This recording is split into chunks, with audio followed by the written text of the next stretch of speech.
deputy head of the presidential administration will talk about what has been done with reforms in presidential administration. Thank you. Good afternoon. I welcome you again at the UCMC. I repeat that I promised a weekly report on what's happening and what will be happening in the next week. First of all, I would like to tell that yesterday there was a round table on Anticorruption Bureau, and this issue of fighting corruption is widely discussed. There's a draft law submitted to the Verkhovna Rada yesterday, and based on this draft law, the activists and my colleagues were talking about that, and I would like just to emphasize how important this draft law is, because it was developed in a very complicated and interesting discussion. During August, practically all initiative groups had meetings with me. They had different views, and during such meetings and discussions, we developed the foundations for this draft law. Then, in the presidential administration, it was also worked on, and in the committee of the Verkhovna Rada by the parliament as well.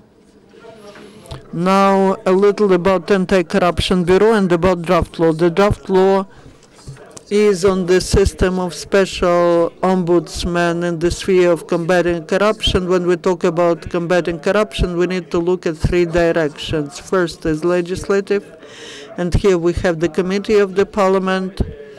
There's the control, there's the function of the authorized person in the cabinet of ministers, the strategic one, the Anticorruption Committee under the president of Ukraine, and what we lacked was investigatory body that would ensure investigatory actions. But it has to be independent. It has to focus on senior civil servants, also should guarantee absolute independence and be focused only on anti-corruption actions. The main foundation for independence of this body is selecting or appointing the director. By law, this will be the election. The commission, which has 9 representatives, will elect 3 representatives from the president, 3 from cabinet of ministers, and 3 from Verkhovna Rada. It is important that these are not political actions. These are just people who are activists and who are recognized in the society. The competition is transparent. The procedure is in the draft law, and it was criticized by many sides, but we decided in order to avoid abusing the competition, we included all details of the procedure in the draft law. Also, the sitting of the commission will be taking place online, and the president submits the candidates to the position of the candidates for the position of director submitted to the president, and the president approves a candidate. Also, director is there are also very clear list of reasons why the director could be dismissed. Anybody has a financial component. In order not to have pressure on this body, the maximum number should be 700. There will be 7 regional territorial departments, and that is all in the law, in the draft law. I've talked about the competition, now about the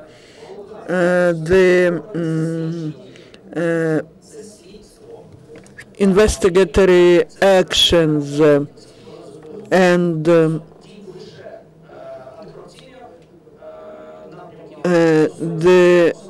that is only about corruption of the civil servants of the first and second category and judges. It is important that there is an internal control. There's the polygraph, the lie detector, which will check the people working in this body, and that's also in the draft law. There's also a list of crimes. I will not enumerate all the articles of criminal code. My colleagues have done that yesterday. This draft law, this product, has been developed with the assistance of many organizations. I would like to thank them all. Despite their ambitious objectives to develop the project, they found compromise between different branches of authorities, between different representatives of civil society, and they developed the draft law which has to be voted for in the parliament. That is on Anticorruption Bureau. Now the issue which was of interest to many of those present, that is applying reforms to the public. I would like to name these 4 people who had this very complicated process of discussion. There were 256 civil society associations who submitted their proposals. 340 candidates were suggested. 179 provided all publications of their presentations, and only 119 provided the full package of documents. On the 27th of October in the Kyiv School of Economics, there was a discussion, and we introduced 10 representatives who were presenting their vision of Strategy 2020 and reforms in Ukraine.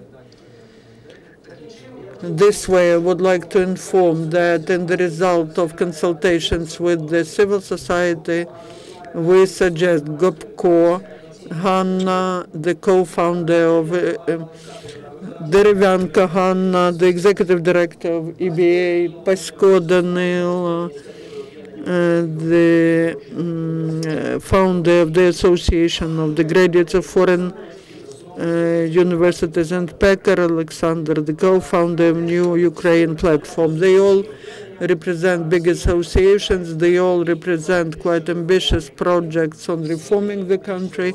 They all public figures. They have been here many times, and I hope that their presence and participation in the National Council of Reforms will help to quickly pass the package of reforms which are to be considered by the Cabinet of Ministers and Verkhovna Rada, and are to be implemented, and so on. Now, about some initiatives which we discussed during our previous briefings. First of all, 3G format. And I would like to thank you to the broad public that they heard me and that they organized this expression of public opinion in front of the presidential administration on Friday, and this contributed to the fact that the Cabinet of Ministers has started the procedure which will result in the launching of tender for 3G frequencies. Next important issue, this is electronic public procurement procedures. Today we have started, we have launched the first electronics of the project on electronic public procurement. It allows to organize tenders for public procurement from 1,100 hryvnia up to 10 million hryvnia. The project is supported by Ksenia Lapina, Member of Parliament, who is an advocate of it. Also, one of the co-signers of the memorandum on launching this project was Minister of Justice, Mr. Pavlo Petrenko. One of the objectives of this project is to start electronic tenders for public procurement. Speaking about public procurement, we start speaking about transparencies, and the problems of transparent tenders remains a big problem, although I do not understand why the tender website requires all the reviewers to register themselves on the website. Also, the search function is not working. Of course, public procurement should be transparent, and this is regulated by the legislation and by broad public. And in this context, electronic public procurement is very topical. What does it mean, actually? The committee, the Verkhovna Rada committee, discussed this issue several times. The bidding procedure and the electronic database for it should be owned by the state. Although the operator company could be either private company or state company, but the code of a bidding procedure should be opened. It should be it should belong to the state.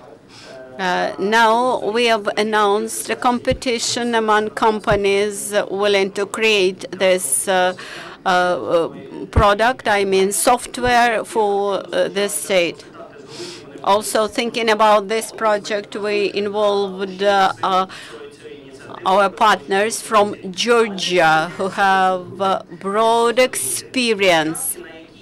But our reality is slightly different. The venues for tenders and for bidding will be commercial.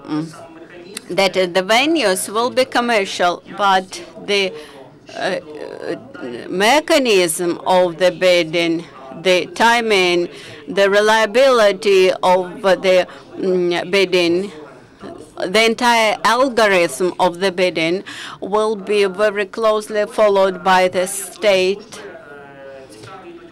Also about HR services. Currently, we are working on the law on secondment, which will allow the civil service to attract officers from businesses and will resolve the issue of wages for those seconded personnel. We use the experience of Canada, Australia, some other countries, and I think this will be a big shift in this. Interfax, Ukraine. Could you mention about in more detail about Anti-Corruption Committee? You mentioned the draft law, when it will enter the Verkhovna Rada. It is entered to Verkhovna Rada. When it will be reviewed for the in first reading, we expect it to be reviewed in nearest future.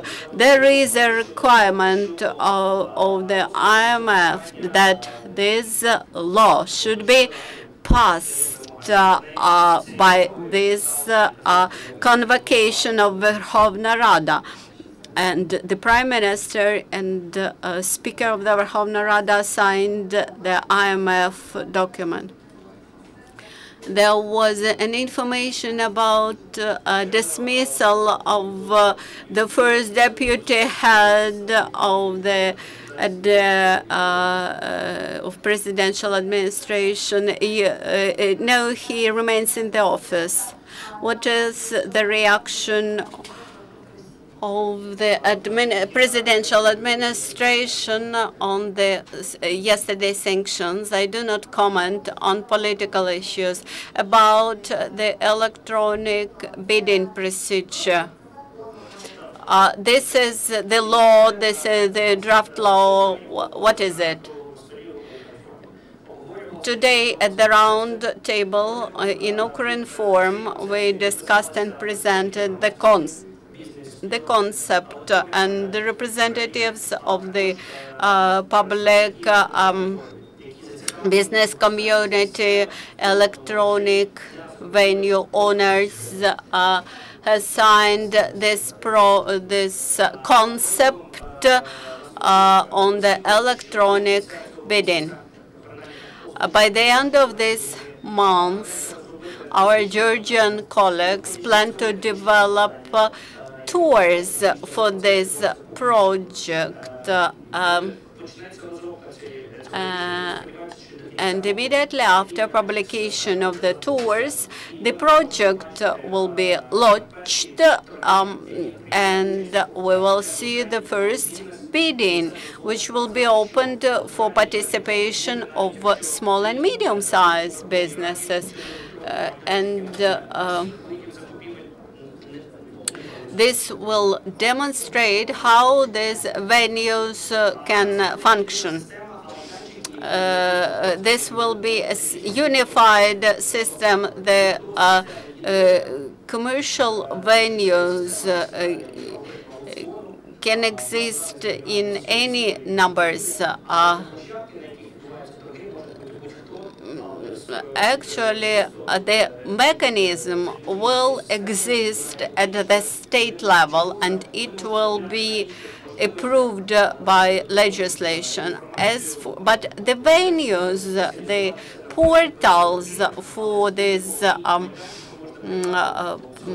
tenders could be different. If you don't mind, it's one. No need. It's one thing to change the laws. It's something else to change the mentality. And there's been a sort of a culture of bribery and corruption here for some time now. So how are you going to change the mentality? Well, I will answer in English. It's the mentality change is probably the most difficult piece. It's a slow process where we have to lead by example. Introduce practices ministry by ministry. If we're talking about e-systems, we need to show one institution by one institution how they join the whole system and the whole process. When we talk about anti-corruption, it's actually, again, leading by example. It's introducing the policy and the principles within institutions that will follow up these principles. Leading by example is probably the best way to characterize it. We do not expect immediate fantastic changes tomorrow, but what we expect is a trend setting and transformation that will start today. If we will delay the start today, we will delay the reforms in the future. That's why even small steps will define the long-term success. I think this was the excellent closing line, but we have still one question from here. Yeah.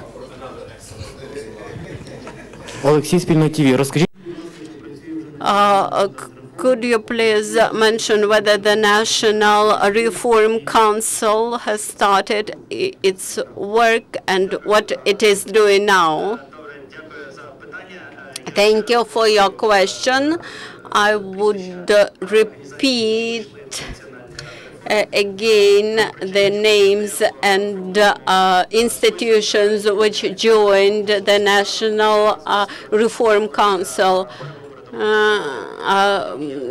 Currently, we do not have the entire list of names which will be of those people who will be delegated to the National Reform Council, because the early elections to the parliament will be held soon. So the President, the Cabinet of Ministers, and head of Speaker of Verkhovna Rada will be presented in the Council. Also, we selected representatives from the public and civil society organizations, and we tried to make it as transparent as possible, and selected Hanna Hopko, reanimation package of reforms, Anna Derevyanko, European Business Association, Daniil Desko, founder of the Civil Initiative, the Union of Allies of the Foreign Institutes, and Mikhailo Pekar, from co-founder of the rehabilitation package of reform. Thank you, Dmytro, for informing us about the reforming process, and we expect to see you next Tuesday and our next